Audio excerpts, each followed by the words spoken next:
Hey guys, Drew Wisdom here with WSG Homes and Properties, and today we're going to be talking about what Albert Einstein said is the eighth wonder of the world, and that is compound interest, or in this case, just how your wealth and your money compounds. And in my opinion, it's what makes real estate unlike any other asset on the planet, because it doesn't compound just one way or two ways or even three ways. When done the right way, it compounds four separate ways. What are those ways? Easy, we have them written right here for you. You have your appreciation. I think everybody knows what that is. The value tends to go up over time. You have your cash flow, how much money you're bringing home per month or annually. Tax benefits, just by having and owning real estate, you actually save money on your taxes. For examples of how and what that looks like, definitely consult a CPA. And then if you have a loan on the property, someone else is going to be paying that loan off for you if it's an investment property. So those are the four ways your real estate asset will compound every single year. Now, we have this example here of two different properties, one that you bought cash and one that you have a loan on, and both of them are hitting the 1% rule. So all of the numbers are going to be the exact same, and we're going to see which one makes a bigger impact on your financial future and on your financial well-being.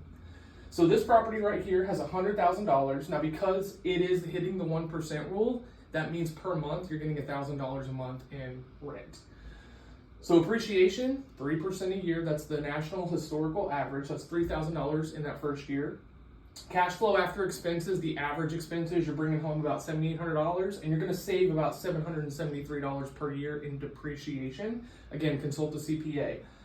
You do not have a loan, so you're not going to get that fourth level of compounding. But after that first year, your total wealth gained is going to be $11,573 if you add all that up. It's an 11% return. That's beating the S&P 500. That's great. Now let's look at the $300,000 property with a loan on it. It is also hitting the 1% rule, which means $3,000 a month in rent. So what do these numbers look like? Well, we have $300,000 instead of $100,000, so that same 3% appreciation makes you $9,000 instead of $3,000. You're making less total cash flow per year because you have a loan on the property. However, $6,300, still very respectable.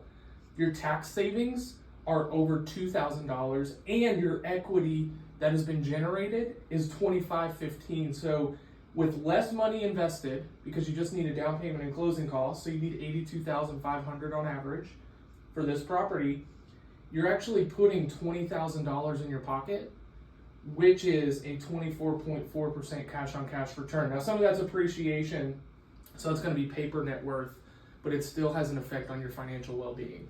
So when used correctly, this fourth area of compounding for real estate, that's why we are not against mortgages, we are against bad debt. There is such a thing as good debt, and that's exactly what this illustrates.